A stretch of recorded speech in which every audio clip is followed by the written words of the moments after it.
All right, let's just jump right into it. We're all facing this huge challenge, right? How do we actually make information stick instead of just letting it wash over us? Today, we're talking about how to achieve what you could call cognitive supremacy, really the power to truly learn and hold on to knowledge from the absolute fire hose of information that is the internet. You know that feeling, don't you?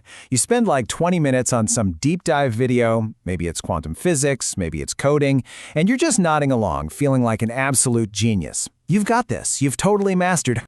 And then, poof, it's gone.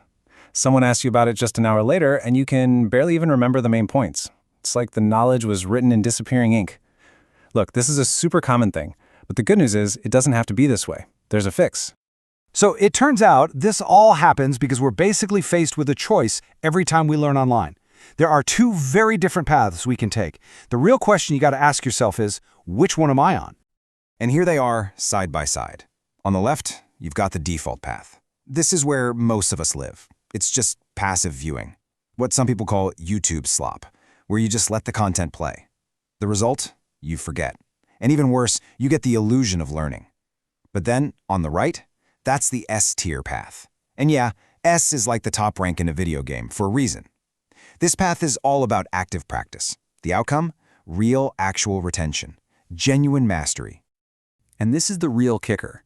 The huge majority of people, they just stay on that default path forever, thinking that just because they consumed something, they actually understand it. But the folks who really get good at their fields, the top performers, they don't do that. They intentionally choose that S-tier route every single time. Okay, so how do we get on this S-tier path? What is the secret sauce to making information actually stick in your brain? Well, it all comes down to unlocking this kind of hidden advantage your brain already has built in. So this is what S-tier learning actually is.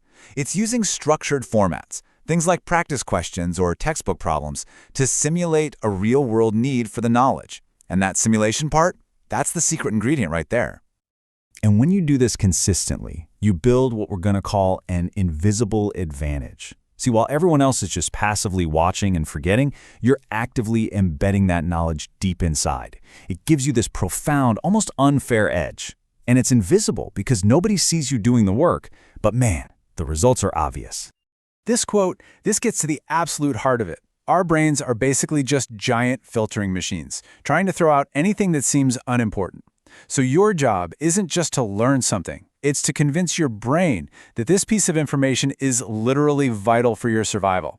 That's the hack. Okay, so how do we actually pull this off? How do we hack the brain's filter? It's way simpler than it sounds. Let's break down the actual mechanism of why this works so well. It's a simple three-step process. First, you simulate the need. You put a practice question in front of you. It's not a real crisis, of course, but your brain can't really tell the difference. That moves us to step 2. You trigger a survival signal.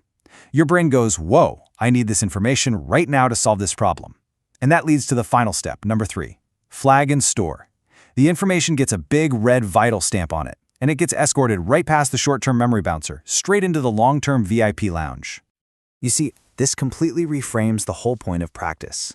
We have to stop thinking of practice questions as just a way to check if we learned something after we learned it. No, they are a tool to command your brain's attention from the very beginning. It's how you tell your brain, hey, pay attention to this and store it for good. All right, so let's wrap this all up. What is your first actionable step to mastery? How do you start doing this like today? It really comes down to a fundamental shift in how you see yourself as a learner.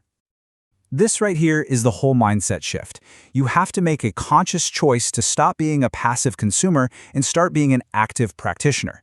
You've got to move from just watching to actually doing. You're shifting away from that unstructured slop and deliberately choosing structure and challenge instead. So, I'm going to leave you with this final thought. Forget about what video you're going to watch next. Instead, ask yourself this question.